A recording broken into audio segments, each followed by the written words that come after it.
done by a constant force.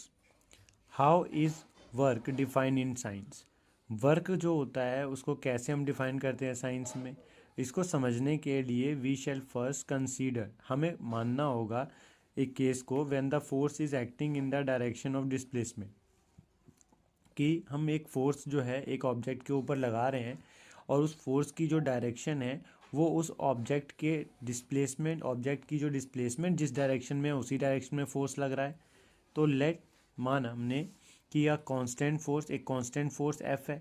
जो कि act कर रहा है ऑन एक ऑब्जेक्ट के ऊपर। Let the object be displace through a distance. मान लो कि ऑब्जेक्ट ने क्या किया, डिस्टेंस एस तक डिस्प्लेस हुआ in the direction of the force, force की डायरेक्शन में।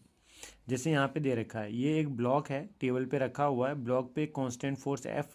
लग रहा है और इस ब्लॉक ने जब एफ इस पे लग रहा था तो यहाँ से लेकर के यहाँ तक डिस्प्लेस किया और यहाँ इनिशियल पॉइंट और फाइनल पॉइंट तक लेकर के इसका जो डिस्टेंस था वो एस था,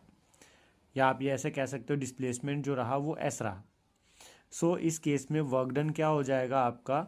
फोर्स इनटू डिस्प्लेसमेंट, जो कांस्टेंट फोर्स इसके ऊपर लग रहा है वो और जितना इसने डिस्प्लेस किया है वो। तो हमारा ये फॉर्मूला बन जाता है वर्क डन का कैलकुलेट करने का, W is equal to F into S, जहाँ पे W जो होता है वो हमारा वर्क डन को रिप्रेजेंट करता है, F जो है कांस्टेंट फोर्स को रिप्रेजेंट कर रहा है और S जो है वो डिस्प्लेसमेंट को रिप्रेजेंट कर रहा है।